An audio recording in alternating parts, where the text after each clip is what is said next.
Alright, today's video is going to be about survival tins. There's tons and tons of other videos about this on YouTube, but I thought I'd share some of my ideas and some of the little kits that I've put together, and I don't know, maybe you'll see something you like.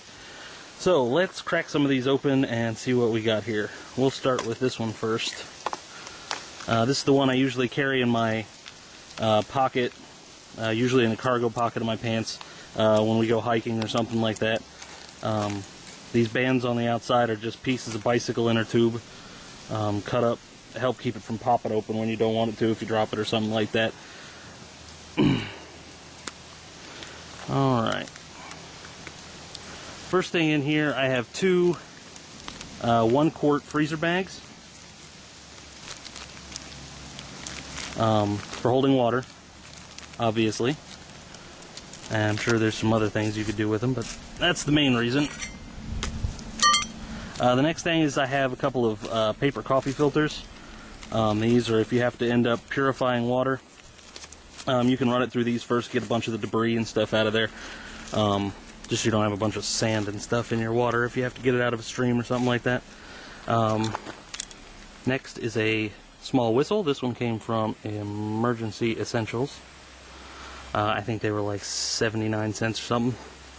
Fairly loud and handy to have. Let's see, the next thing in the kit, I have a Bic lighter wrapped in duct tape. So that's handy. I've got a couple of zip ties. Those come in handy. Keep your shoes on if you break your shoelaces. You can lash things together with them. Just handy for a whole bunch of stuff. Always good to have around. And then here, I've got a safety pin. And I've got a few fish hooks threaded on it. Always handy to have around if you're out in the woods near water, somewhere where you can do some fishing. Next, in these little foil wraps here. These are iodine tablets for the purifying water. And if you can see written on there, I wrote that 2 tablets per quart. It's also why I carry quart freezer bags. So it's relatively measured, and then these are more of the same. Let's see, next, this is a small bobbin from a sewing machine. On it I have fishing line. I don't use monofilament line. This is Power Pro, I believe, 30-pound test. I like this stuff. It's a lot stronger and smaller diameter for the weight than regular monofilament. It also doesn't have as much memory as monofilament. It doesn't degrade like monofilament. It's strong stuff. You can also sew with this really well if you lose a button or you know, your closed hair. I've actually sewn a strap back onto a backpack that tore off with this stuff before. So it's great stuff to have. These bobbins, I have no idea how much it holds on there, but it's at least 25 yards, probably more. This is a fuel tab out of an Esbit stove. Next, this is a rubber band, the kind they use, they wrap around your arm when they're going to take blood or something like that. Let's see, I've got a couple of razor blades in there. I have a candle stub. Got a small Maglite. This is a Maglite Solitaire. It works. Not the brightest thing in the world, but it's small and it fits in there. It's better than no light. Let's see, I've got a couple of large sewing needles. You can see those. Set those up there. Let's see. This is out of a jigsaw, I think, and I just had this to go with the small ferro rod there. So just in case the lighter doesn't work, we can still get spark and fire if we need it. Another safety pin. This is bank line, 150-pound test, I think. Nice little hank of it, good for lashing stuff together. There's a couple of little weights in here. A little split shot, goes with fishing stuff. And this is just some surveyor's marking tape that I rolled up into a very small, tight little roll here. Lost. And the last thing is a piece of heavy-duty aluminum foil. So that's it for that one. This one is the one I carry most of the time. It's got a lot of stuff in it that can come in pretty handy. I don't know if I'll ever be able to get it packed in there, but hang on and I'll get the other one and we'll see what's in the next one. Alright, this is the next survival kit. This is the one that rides in the pocket of my Cold Steel Bushman there. It's very similar to the first one.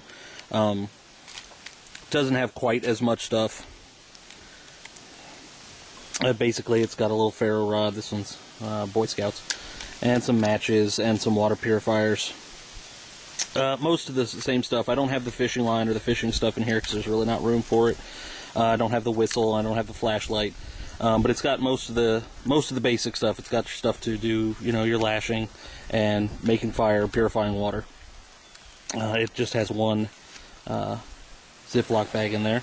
Alright, the next couple of tins are just some different ideas you can do with these things other than making a little survival kit in it. This is one of the small ones. Definitely really portable. All I put in this one these are cotton balls covered in petroleum jelly, good fire starters. And then these are 2 packages of Strike Anywhere matches wrapped up in some foil to help keep them a little more waterproof than just the tin will. It's kind of a little fire starting kit. Super simple, really small, easy to just toss in your pocket and even forget you have it, so that's kind of a good idea. Another one that I tried making was a candle. This one I took some emergency candles, I believe, and just melted them down, poured it in here, and then these are 3 of the wicks from little tea candles that I just set in there. Poured the wax in around it and let it set. Works good for keeping in your pack for using for light in camp and stuff like that. It's pretty bright with the three wicks in there, and plus if you bend down the hinges a little bit with a pair of pliers, you can get the back to stay upright, and it makes kind of like a little reflector, so you can reflect the light in one direction, making it a little bit brighter. So just another interesting idea, things you can do with these Altoid tins. The last thing I made is a fishing kit. There's nothing else in here but stuff for fishing. I'll try to go through this pretty quick. And we open it up. And the first thing I have is more of that Power Pro 30-pound test braided line. I've got a little bobber here, a little float. More of the bank line if you want to, you know, just set out a baited line tied to a tree or something overnight, as opposed to actually actively fishing. And then I have a piece of foam in here. This is, well, got it at Walmart. It's used for inside of chair cushions or something or other. Cut it down to fit. And if we lift it up, on the underside, I've got a couple of small flies here. These are Teleco nymphs, if you're into fly fishing at all. And then I've got some small hooks, really small hooks. And then I've got some larger hooks. And then a couple of even larger still circle hooks. These are for using with the bank line if you wanted to, if you had some kind of a bait for a catfish or something or other. And then I've just got a couple of these small jigs here to use. Got a couple of small sinkers, little bullet weights, pinch weights. I've got a needle and thread in here just because I had it laying around. Razor blade, and then last thing I have in here is these. These are actually used in fly fishing for holding small pieces of feather, wrapping it around, but I thought they would work pretty well for holding hooks when you're trying to tie them, because it pinches and stays on, and also for trying to get hooks out of fish's mouth. They're small, they're light, they don't cost a couple of bucks, and they fit into the little case just fine. So that's my little fishing kit there. Well, there you have it. That's my take on the little survival tins, a couple of little ideas. Hopefully it got you thinking about some things you can do with these. And thanks for watching, and there will be more videos on the way soon. Thanks.